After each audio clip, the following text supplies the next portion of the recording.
नमस्कार। नागपुर टुडे और Lord Buddha channel के सभी दर्शकों को जोसेफ राव का अभिवादन। आज हम लोग प्रेस क्लब में फिर से आज के अखबार की सुर्खियों को लेकर मिल रहे हैं। आज की सबसे बड़ी जो खबर है, हालांकि महाराष्ट्र की है। जैसे आप जानते हैं, महाराष्ट्र में सत्ता परिवर्तन हुए अभी 10-12 दिन हो गए हैं और बाद में अभी शिवसेना के पुराना जो ग्रुप है, माननीय उद्धव ठाकरे वाला, और दूसरा जो ग्रुप है माननीय मुख्यमंत्री श्री एकनाथ खड़से वाला, इन दोनों के बीच में अभी भी कोई सुलह नज़र नहीं आ रहा है। मगर कल माननीय उद्धव ठाकरे के नेतृत्व में शिवसेना के जो सांसद है उनकी सभा बुलाई थी, जिसमें 19 में से 12 सदस्य जो है सांसद, वो इस बात के पक्ष में हैं कि ये जो शिवसेना है इसने भारतीय जनता पार्टी या एनडीए की राष्ट्रपति की उम्मीदवार जो है माननीय श्रीमती द्रौपदी मुर्मू, इनको समर्थन देना चाहिए। और इसकी शुरुआत ऐसी हुई, शिवसेना के एक सांसद माननीय राहुल शेवले ने एक पत्र लिखा माननीय उद्धव ठाकरे को, और उन्होंने विनती की कि हम लोगों ने शिवसेना ने यानी उद्धव ठाकरे ग्रुप ने राष्ट्रपति मुर्मू को अपना समर्थन देना चाहिए। उस समय किसी ने ध्यान नहीं दिया, मगर शायद माननीय उद्धव ठाकरे साहब को ऐसा लगा कि एक सभा बुलाकर सब लोगों का मत क्या है जानना चाहिए। और कल उसी सिलसिले में जब सभा बुलाई तो 12 सांसद जो है इस बात के पक्ष में है कि मुर्मू जी का समर्थन किया जाए। और इसमें दो बात सामने और आई है। जो आर्गुमेंट किए जा रहे हैं वो इस तरह से हैं कि इस तरह से आप जो है जो माननीय मुख्यमंत्री एकनाथ शिंदे जो दूर गए हैं उनसे एक पैचअप भी हो सकता है। जैसे राजनीतिक संभावना हमने इससे पहले भी चर्चा की है, ये संभावनाओं का खेल है और कभी कोई किसी का परमानेंट दुश्मन नहीं होता है और परमानेंट दोस्त नहीं होता पॉलिटिक्स में। तो कुछ सांसदों का ऐसा मत है कि इस तरह से अगर हम राष्ट्रपति पद के जो चुनाव है अभी 18 जुलाई को, उसमें अगर हम श्रीमती मुर्मू को समर्थन करते हैं तो इस तरह से हम भाजपा के भी नज़दीक जा सकते हैं, क्योंकि ये श्रीमती मुर्मू जो है माननीय राष्ट्रपति के चुनाव में वो भाजपा और एनडीए की उम्मीदवार है। तो कुछ लोगों का ऐसा मत है कि हम फिर से एक बार हम भारतीय जनता पार्टी के साथ पुराना हमारा जो रिश्ता है, जो इस चुनाव के पहले थोड़ा सा उसमें खटास आ गई थी 2019 के चुनाव के बाद, उससे शायद हम फिर से पैचअप कर सकते हैं और एकनाथ शिंदे कैंप को भी फिर से हम अपने साथ ले सकते हैं, उनके साथ फिर से हम जोड़ सकते हैं। ऐसी कुछ लोगों ने अपनी भावना प्रकट की है और अभी कोई निर्णय लिया नहीं। इस कल की मीटिंग में सारे अधिकार जो है पक्ष के प्रमुख माननीय उद्धव ठाकरे को दिया है, मगर जो संकेत मिल रहे हैं वो ऐसा है कि कुछ सांसदों ने ये भी इस मीटिंग में ऐसा कहा है कि आने वाले चुनाव यानी 2024 में जो लोकसभा और विधानसभा के चुनाव होंगे उसमें शिवसेना अकेले नहीं लड़ सकती। अगर अकेली लड़ती है तो अलग थलग हो जाएगी। इसलिए उनसे ये लोगों ने कहना है, उनके सांसद लोगों का, कि फिर से एक बार भारतीय जनता पार्टी के साथ चुनाव लड़ा जा सकता है। इस बात की संभावना को एक्सप्लोर करना चाहिए और इस दिशा में सारे अधिकार जो है भी फिलहाल माननीय श्री उद्धव ठाकरे को दिया है कि वो इस पर निर्णय ले, और उनका निर्णय आ सकता है क्योंकि अभी 14 जुलाई को माननीय राष्ट्रपति की उम्मीदवार श्रीमती द्रौपदी मुर्मू मुंबई पहुंच रही है। जैसे सभी राज्यों का वो दौरा कर रही है, उस सिलसिले में अभी वो मुंबई में 14 जुलाई को होंगी।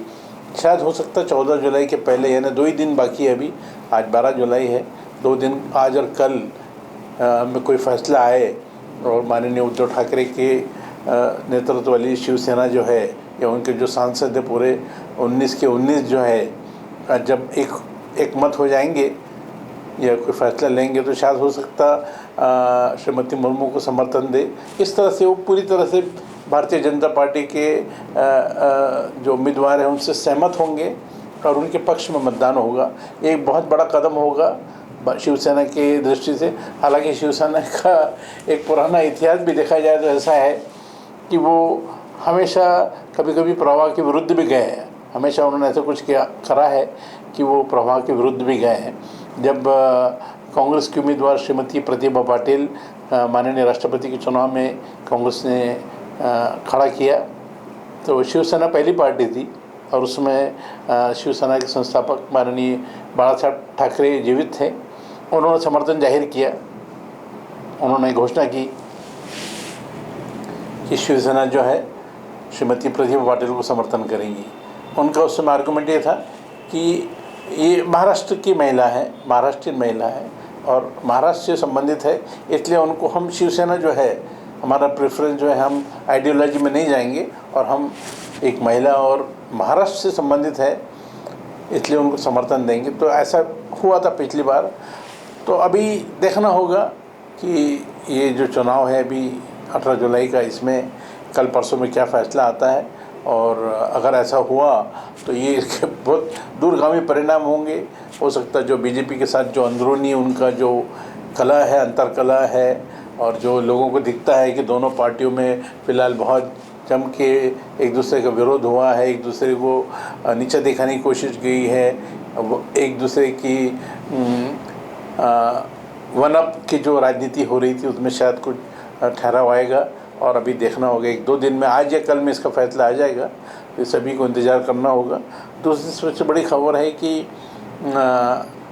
कल सुप्रीम कोर्ट में एक अहम सुनवाई हो रही थी जिसमें जो 16 विधायक है उनके निष्कासन को लेकर यानी डिस्क्वालिफिकेशन को लेकर एक सुनवाई होनी थी और कल 2-3 सुनवाई थी, वहाँ पर 2 सुनवाई थी। एक तो 16 ये जो माननीय एकनाथ शिंदे वाला ग्रुप जो है जिन्होंने व्हिप का पालन नहीं किया उनको निष्कासन के लिए स्पीकर ने जो आदेश दिए थे, डिप्टी स्पीकर ने नरहरि झिरवल ने, उसके ऊपर फिलहाल उस समय रोक लगाई थी। और कल उसी पे ये जो माननीय एकनाथ शिंदे का जो ग्रुप है उन्होंने भी इसको चैलेंज किया था कि उन्होंने भी जो व्हिप निकाला उसको आदित्य ठाकरे और बाकी लोगों ने उसका पालन नहीं किया।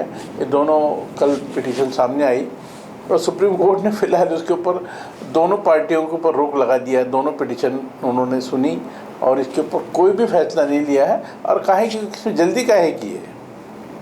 तो इस तरह से कल जो है ये जो संकट आने वाला था या संकट टलने वाला था, जो कुछ भी नहीं हुआ, ना संकट टला है ना संकट का निराकरण हुआ है। और सुप्रीम कोर्ट ने अपनी एक आर्गूमेंट किया, एक फ़ैसला लिया है कि इसमें जल्दी क्या है, बाद में करेंगे फ़ैसला। तो ये फ़िलहाल दोनों पार्टियों के लिए राहत की बात है। ना ये 16 निष्कासित होंगे, ना आदित्य ठाकरे के सहित जो बाकी पुराने जो शिवसेना है उनके लोग जो है वो भी इसमें उनके साथ भी कोई कार्रवाई नहीं होगी। इस बीच में खबर ऐसी आ रही है कि जैसे हमने कल अपनी बातचीत में बताया था कि गोवा में फ़िलहाल राजनीतिक अस्थिरता पैदा होने वाली है और कांग्रेस के कुछ विधायक 8-9 विधायक जो है वो एक तरह से उनका संपर्क नहीं हो पा रहा था। जब उनसे संपर्क नहीं हो पा रहा था तो ऐसी अटकलें लगाई जा रही थी, ऐसे कयास लगाए जा रहे थे कि शायद वो भारतीय जनता पार्टी के संपर्क में है और एक बड़ा रिबेलियन हो सकता है।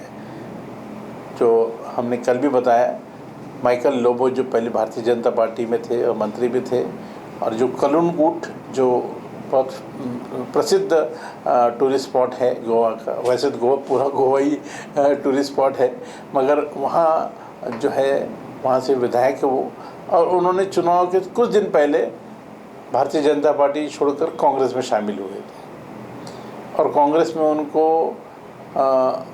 चूँकि विपक्ष में थी इसलिए उनको प्रतिपक्ष का नेता भी बनाया गया था। और उनके सहित 7-8 लोग जो है, जिसमें पूर्व मुख्यमंत्री दिगंबर कामत भी है, ये सब लोग ऐसे अटकलें लगाई जा रही थी, ऐसे संकेत मिल रहे थे कि शायद ये भारतीय जनता पार्टी में शामिल होना चाहता है ये पूरा ग्रुप। और इसके ऊपर मगर कांग्रेस ने पहली बार ऐसे कोई कदम उठाए तुरंत, जैसे हम कहते हैं एंटीसिपेटरी बेल लिया या फायर फाइटिंग का ऑपरेशन किया, इसलिए उन्होंने वहाँ जो ऑपरेशन लोटस था उसको फ़िलहाल उन्होंने फेल कर दिया है। और कांग्रेस के प्रभारी के रूप में नागपुर से हमारे सबके परिचित पार्टी के महासचिव मुकुल वासनिक को भी भेजा है वहाँ गोवा। और फिलहाल कल की जो विधानसभा थी उसमें ये सारे सदस्य विधानसभा में मौजूद थे। अब ये जो है फिलहाल कल का संकट टला है, मगर अभी पूरी तरह से संकट टला है ऐसा बोल नहीं सकते, क्योंकि जैसा बताया है कि पॉलिटिक्स में और ये लोग अगर अंदर में सबके संपर्क में है और उन्होंने अपना मन बना लिया है कांग्रेस छोड़ने का और भारतीय जनता पार्टी में जाने का, तो ये कांग्रेस के लिए एक बड़ा झटका होगा। मगर फिलहाल अभी हमको सबको वहाँ जो डेवलपमेंट है, पॉलिटिकल डेवलपमेंट्स है, वहाँ जो राजनीतिक गतिविधियाँ हैं उसके ऊपर नज़र रखनी होगी। और कभी भी कुछ भी हो सकता है, आजकल पॉलिटिक्स 24 घंटे चलता है और रात में ही जैसे जो बहुत सारे काम रात में ही होते हैं। जैसे आपने देखा सत्ता परिवर्तन और सत्ता जो भी है महाराष्ट्र में हुआ, उससे सारे विधायक रात में ही सूरत के लिए रवाना हो गए थे माननीय एकनाथ शिंदे के नेतृत्व में। तो ये 24 घंटे का पॉलिटिक्स होता है। इसमें अभी आज की तारीख में अभी कहा नहीं जा सकता कि संकट टल गया है, मगर शायद गोवा जो है वहाँ पर ये इससे पहले भी खतरा मंडराता रहा। और ये छोटे राज्यों का ये प्रॉब्लम है कि जहाँ 40-45 सदस्य होते हैं वहाँ पर जल्दी से ये बहुत सारे विधायकों को लेने की ज़रूरत नहीं है। जैसे महाराष्ट्र में 40, 39, 50 ऐसे एमएलए, और गोवा में इतना प्रॉब्लम, वहाँ की जो है विधानसभा छोटी होती है छोटे राज्यों में, तो वहाँ पर ये संकट अभी टला नहीं है। तो शायद अभी इंतज़ार करना होगा कल का या परसों का कि इस बीच में क्या डेवलपमेंट होता है। और मुकुल वासनिक इस पूरे लोटस फील्ड ऑपरेशन को पूरी तरह से नाकामयाब करने के लिए या कुचलने के लिए कितना अपना प्रयास करते हैं, ये हमको देखना होगा। आगे की खबरों में आपसे एक बार हम फिर बताना चाहेंगे कि कांग्रेस अध्यक्ष श्रीमती सोनिया गांधी को फिर से एक बार ईडी कार्यालय में बुलाया गया है। इससे पहले उनको बुलाया था, मगर शायद उनकी तबीयत नासाज थी और वो अपने इलाज के लिए अस्पताल में भर्ती थी, इसलिए उन्होंने समय मांगा था और उनको समय दिया गया। और उनसे 2 लोगों को एक साथ समन्स दिया था, एक तो कांग्रेस अध्यक्ष श्रीमती सोनिया गांधी और माननीय राहुल गांधी जी को। तो राहुल गांधी जी तो अपीयर हुए हैं ईडी कार्यालय में और उनसे लगातार करीब 40-50 घंटे उनसे पूछताछ की गई, रोज़ उनको बुलाया जाता रहा। और उन्होंने कहते मेरे पास बताने के लिए कुछ भी नहीं है, क्योंकि मेरा इससे ज़्यादा कोई संबंध नहीं है। मगर शायद ईडी के जो अधिकारी है वो अपना जो सेकंड फेज़ है, उनका जो सेकंड राउंड है, उसमें श्रीमती सोनिया गांधी को बुलाना चाहते हैं और उनसे पूछताछ करना चाहते हैं। अभी उनका जो समय है वो श्रीमती सोनिया गांधी का इससे पहले 23 जून को बुलाया था, मगर वो नहीं हुआ उस समय। और अभी 21 जुलाई को उनको फिर से बुलाया है। तो देखना होगा अभी सोनिया गांधी उसके पहले अगर सब ठीक रहा तो शायद जाएगी, क्योंकि उन्होंने जाने से इनकार तो नहीं किया है और ये तो उन्होंने माना भी है कि हमारे पास कुछ है नहीं बताने के लिए, तो हम तो जाएंगे। तो राहुल गांधी का हो गया अभी क्वेश्चनिंग और अभी सोनिया गांधी को बुलाया। ऐसा भी हो सकता है, क्योंकि संभावना ऐसे भी होती है कभी कभी कि दोनों को एक साथ बिठा के सवाल किया जाए, जैसे इन्वेस्टिगेशन में होता है। पुलिस की इन्वेस्टिगेशन में ज़्यादा होता है और सीबीआई की इन्वेस्टिगेशन में भी होता है। ईडी में ऐसा देखने में नहीं आया, मगर अभी 21 जुलाई को जो है श्रीमती सोनिया गांधी कांग्रेस के अध्यक्ष वो इस 21 जुलाई की ईडी के दफ्तर में जाएंगी। तो तब तक हमको इंतज़ार करना होगा और मुझे पूरी उम्मीद है कि वो पूरी तरह से ईडी के प्रश्नों का उत्तर दे पाएंगी और ईडी के अधिकारियों को संतुष्ट कर पाएंगी। तो आने वाला कल ही बताएगा। महाराष्ट्र के मुख्यमंत्री माननीय एकनाथ शिंदे जिस दिन से उन्होंने अपना कार्यभार संभाला है और साथ में माननीय उप मुख्यमंत्री देवेंद्र फडणवीस जी जब से उन्होंने पदभार संभाला है, दोनों ने महाराष्ट्र में बाढ़ की स्थिति में कुछ थोड़ा ज़्यादा ही सीरियसनेस है और बहुत जगह पानी जल भराव है। कई नदी नाले तूफान भरे हुए हैं, बहुत जगह पानी की निकासी नहीं हो रही है। और सबसे प्रभावित जो रहा है विदर्भ में वो गढ़चिरौली रहा है। गढ़चिरौली का वहाँ के आसपास के 128 गांवों से संपर्क टूट गया था। खैर ये गढ़चिरौली में पहली बार नहीं हुआ। गढ़चिरौली में न जाने ऐसा क्या है, और 3 नदियों को संगम भी है, और वहाँ पर जो है हमेशा हर साल हर वर्ष वहाँ पर बाढ़ का खतरा रहता है। और इसके ऊपर जो है कोई एक परमानेंट उपाय योजना करने की बहुत आवश्यकता है। और कल बारिश के बावजूद, जबकि हालांकि मौसम भी ठीक नहीं था, महाराष्ट्र के मुख्यमंत्री माननीय एकनाथ शिंदे और माननीय उप मुख्यमंत्री देवेंद्र फडणवीस जी कल दोनों नागपुर होकर गढ़चिरौली गए, और वहाँ उन्होंने तमाम अधिकारियों के साथ बातचीत की और खुद प्रत्यक्ष रूप से बाढ़ की हालत देखने के लिए जो है रवाना हुए। देखा भी उन्होंने, और ये निर्देश दिए कि इसको कोई परमानेंट सोल्यूशन निकलना चाहिए, क्योंकि ये अभी बाढ़ यानी टेम्प्रेरी इसमें कोई रिलीफ नहीं होना चाहिए, और आगे चल के इसके ऊपर परमानेंट कोई उपाय होना चाहिए, ताकि ये बाढ़ की स्थिति ना हो और वहाँ न खेती का नुकसान न हो, घरों का नुकसान हो, जान हानि का नुकसान ना हो। क्योंकि अभी तक महाराष्ट्र में ये जो बाढ़ की स्थिति से करीब 76 लोगों की मौत हुई है। 76 यानी एक बड़ी संख्या है। महाराष्ट्र जैसे प्रगतिशील राज्य के लिए अगर बाढ़ पर नियंत्रण नहीं कर पा रहे हम लोग, या जो भी हम कब बढ़ रहे हैं, तो ये हमारे लिए चिंता का विषय है। तो कल माननीय मुख्यमंत्री और उप मुख्यमंत्री ने जो निर्देश दिए वो स्पष्ट रूप से है अधिकारियों को, और जो योजना बनाने वाले लोग हैं, चाहे उसमें इंजीनियर हो या बाकी लोग हैं, उनसे ये कहा है कि इसका गढ़चिरौली बाढ़ के लिए जो है कोई परमानेंट सोल्यूशन निकालना ज़रूरी है। तो मुझे लगता है कि अब इसके ऊपर काम करेंगे, और ये बहुत अच्छी बात थी कि माननीय मुख्यमंत्री और माननीय उप मुख्यमंत्री बिना कोई देर विलंब किए उन्होंने गढ़चिरौली का दौरा किया, क्योंकि गढ़चिरौली हालांकि एक आदिवासी पिछड़ा डिस्ट्रिक्ट जिला माना जाता है। तो और वहाँ के लोग ऑलरेडी हम लोग वहाँ पर नक्सल की समस्या से ग्रस्त है, और दूसरा जो है वहाँ पर ये बाढ़ की समस्या, जिससे हर साल वहाँ पर काफ़ी नुकसान होता है खेती किसानी का, और घर गिरते हैं, घरों का भी नुकसान होता है। तो ये इसके उपाय के लिए कल उन्होंने पहल की और आए। ये बहुत विदर्भ की जनता के लिए बहुत राहत की बात है। आने वाले दिनों में देखना होगा कि इसके ऊपर क्या सोल्यूशन निकलता है। जैसा कि हम लोग बातचीत कर रहे हैं, ये 12 सांसदों ने 19 में से शिवसेना के पक्ष प्रमुख माननीय उद्धव ठाकरे से विनती की है कि वो राष्ट्रपति की उम्मीदवार श्रीमती द्रौपदी मुर्मू को समर्थन करें। मगर इससे एक बात उभर कर आ रही है, इससे महाविकास आघाड़ी पर क्या असर पड़ेगा। क्योंकि शिवसेना फिलहाल आज तक की स्थिति में महाविकास आघाड़ी का एक अंग है। महाविकास आघाड़ी यानी कांग्रेस, राष्ट्रवादी कांग्रेस और शिवसेना, ये सत्ता इन्होंने अभी तक भोगी है। और अभी 30 जून को जब ये परिवर्तन हुआ, तब तक ये तीनों साथ में थे, और ये सवाल भी किए जा रहे थे कि महाविकास आघाड़ी का भविष्य क्या होगा।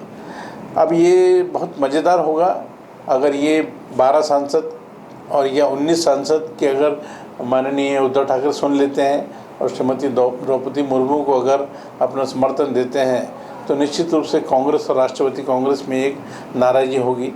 क्योंकि वे विपक्ष के उम्मीदवार जो है पूर्व विदेश मंत्री, पूर्व वित्त मंत्री माननीय श्री यशवंत सिन्हा की उम्मीदवारी को आगे बढ़ाने के लिए या उनके लिए समर्थन जुटाने के लिए राष्ट्रवादी कांग्रेस के सर्वेसर्वा माननीय शरद पवार साहब ने बहुत मेहनत की।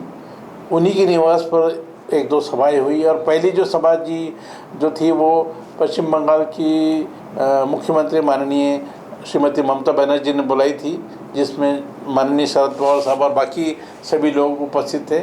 और वहाँ 2-3 नाम आए थे, जिसमें पहला नाम तो शरद पवार साहब का खुद था, उन्होंने मना कर दिया। बाद में माननीय फारूक अब्दुल्ला साहब का नाम सामने आया, उन्होंने भी मना कर दिया। और तीसरा नाम था महात्मा गांधी के पौत्र डॉक्टर गोपाल गांधी का, जो गवर्नर रहे हैं, उन्होंने भी मना कर दिया। फिर बाद में जो नया नाम आया दूसरी मीटिंग में, दूसरे दौर में, वो सर्वानुमति से श्रीमती मुर्मू की टक्कर में श्री यशवंत सिन्हा का नाम आया। और उसके लिए पवार साहब ने बहुत मेहनत की, सब लोगों से मिले, मीटिंग भी बुलाई और समर्थन में जुटाने के लिए और बाद में फॉर्म भरने के लिए सारे विपक्ष के नेता, जिसमें माननीय राहुल गांधी है, कम्युनिस्ट पार्टी के सीताराम येचुरी है, डी राजा है और अखिलेश है, ये सारे लोग जो है ये सब कल उस दिन फॉर्म भरने के लिए गए भी। तो ये एक बड़ा भूचाल आ जाएगा अगर ऐसा होता है कि शिवसेना के नेतृत्व वाली शिवसेना अगर श्रीमती द्रौपदी मुर्मू का समर्थन करती है, तो निश्चित रूप से महाविकास आघाड़ी में एक वर्टिकल स्प्लिट जिसको हम कहते हैं वो आ जाएगा और राष्ट्रवादी और कांग्रेस जो है ये अलग थलग पड़ जाएंगी। और इसका असर जो है महाविकास आघाड़ी पर निश्चित रूप से होगा। अभी आने वाले दिनों में ही मालूम पड़ेगा कि शिवसेना महाविकास आघाड़ी में रहती है या फिर से अगर एक माननीय एकनाथ शिंदे वाली शिवसेना के साथ उनका कोई पैचअप होता है तो ये फिर से एक हो जाएंगे और फिर से राष्ट्रवादी और कांग्रेस जो है वो अकेले ही बचेंगे विपक्षी बेंचों पर। ये देखना होगा। तो मुझे उम्मीद है कि इसका 2-3 दिन में कुछ इसके ऊपर खबर आ सकती है। फिलहाल आज के लिए इतना ही। नमस्कार।